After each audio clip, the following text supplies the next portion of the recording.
Right there guys, and welcome back to another video, and for the second year in a row we are making 4 videos back to back covering an anime show. This time we are covering the newest season of Hetalia, World Stars. It released earlier this year, 2021, and it was the first season of Hetalia for about 7 years. So a lot of the hype was around the show when it was announced to be returning and then when it came out.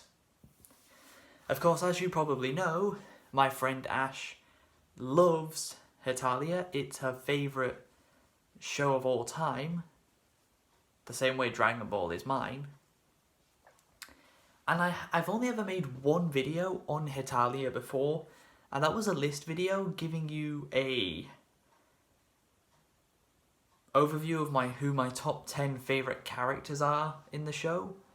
But of course, every single character in Hetalia represents a country in the world. So that's why that list video is called my top 10 favourite Hetalia countries, because that's who the characters represent, countries. So, to start off with, the episode format of Hetalia was just the same as it's always been, with the episodes being just 5 minutes long. Yes, every episode of this new 12 episode long season are 5 minutes long, so realistically, you can watch the entire new season of Hetalia in the space of 1 hour if you wanted to. It's very short. And the show does not have a story. The show doesn't really have a story. It basically looks at different points in history and then has the characters who represent the countries interact within how the countries would have done in that time. So we have things such as the Industrial Revolution, where England is falling behind many other countries in the world in industrial products. So he enlists the help of Italy in order to get England back on the map for industrial products. That doesn't go very well. Italy doesn't really help out that much. So England decides, okay, let's try Japan. Maybe Japan will be able to help me. England ends up making a plate with a ancient Japanese temple painted onto it, and Japan's like, yo, can you sell this to me? He's pretty enthralled about it.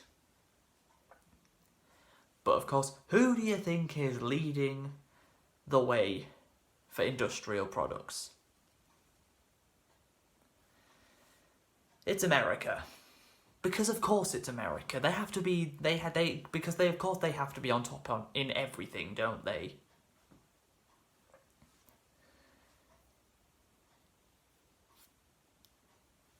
Two of the most famous characters in Hetalia are America and England.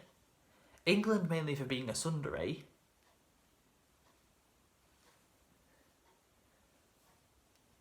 And America because he very well represents the stereotypes of America.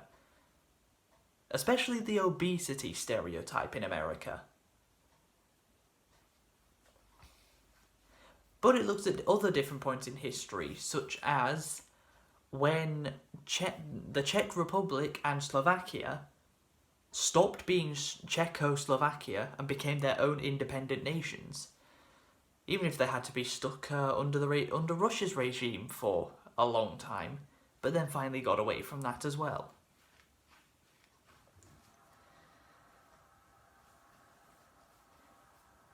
Now, I don't really understand what determines which gender the countries are going to be. Most countries in Hetalia are male, but some of them are female, such as Hungary, the Czech Republic. They're both female.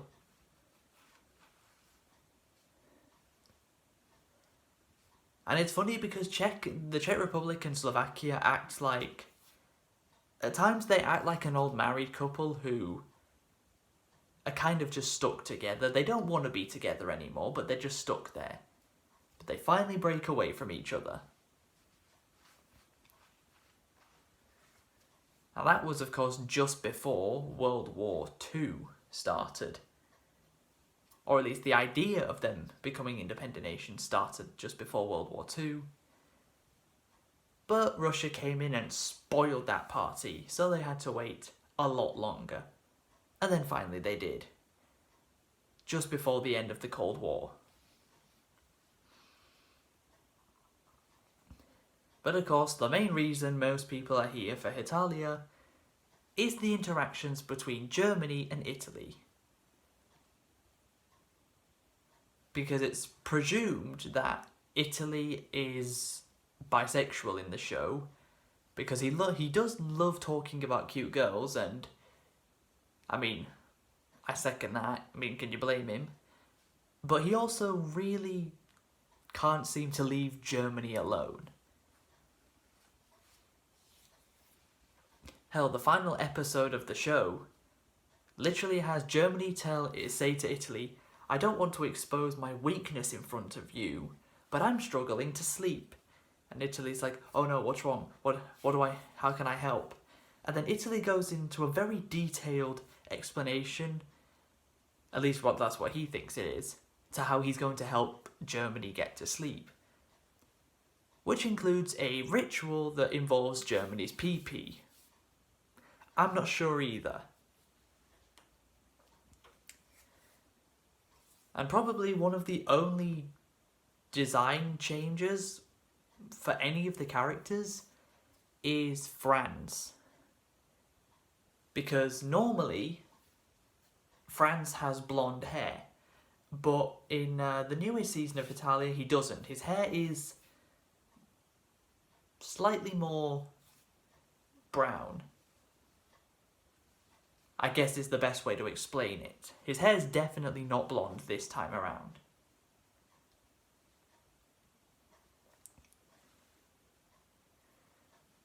But we did indeed get some newer countries introduced into Hetalia this time around. I mean, I'm pretty sure we did. I don't remember the Czech Republic ever being in a previous Hetalia series. But then again, I haven't watched Hetalia since 2019, so I could have forgotten about her. But there are countries I definitely do remember, and I've mentioned most of them.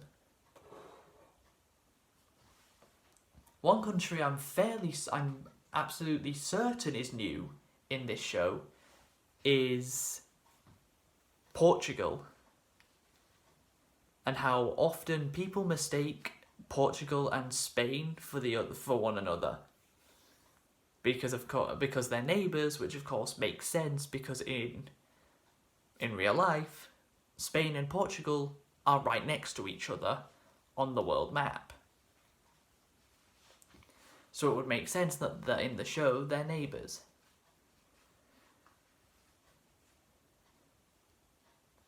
And those two aren't even the only countries that have problems in terms of being mistaken for one another.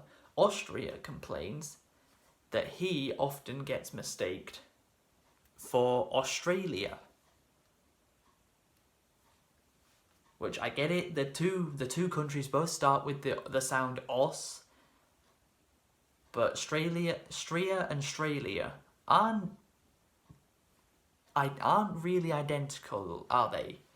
Like, you can differentiate the two.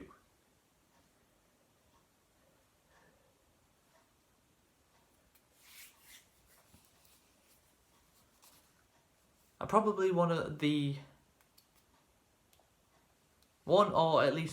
only tropes that was in this show that made you remember, yes, this is an anime, is Hungary was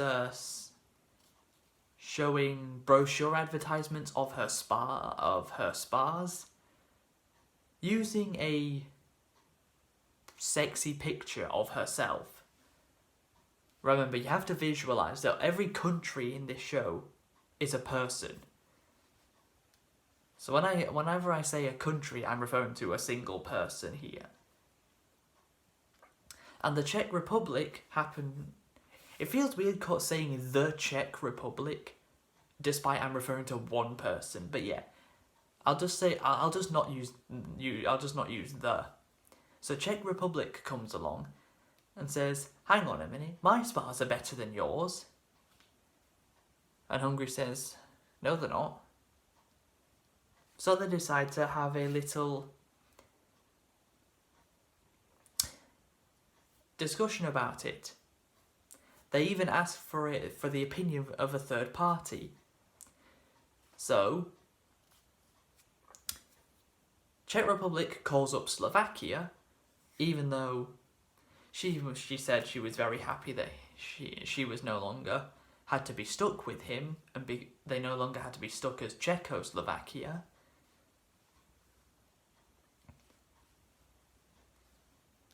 She calls him up and says, who has the better spas, me or Hungary? And Slovakia says something that wouldn't be out of place in a romance or even a harem anime. The one that's got bigger boobs. I mean, yeah, he's got a point, because why wouldn't he say that?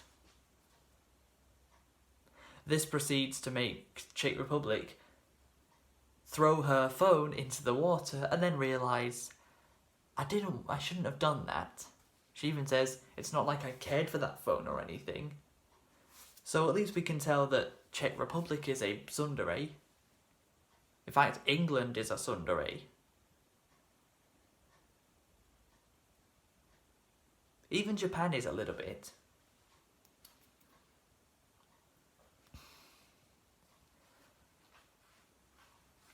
And if we go back to the industrial part of the show, America actually had Romano working for him in order to get the best, most efficient products that he could.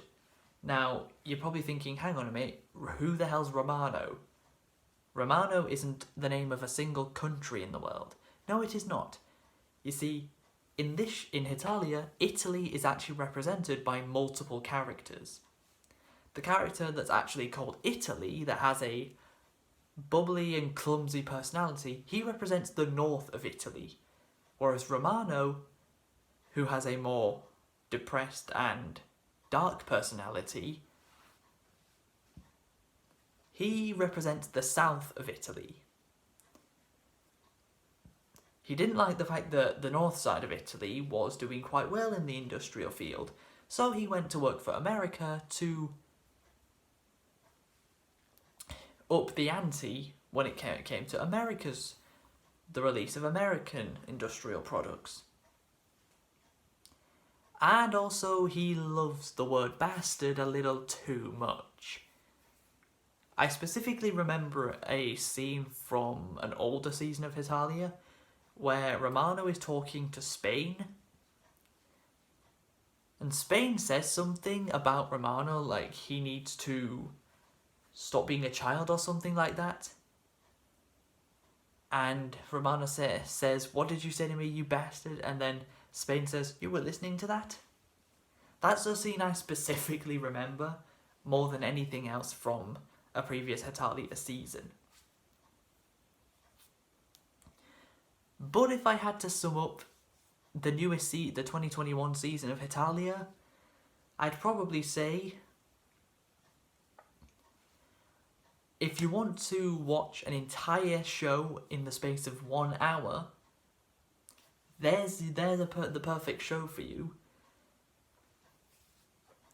If you're interested in what a show would be like, where every single character in the show represents a country in the world, again, another reason to watch this show.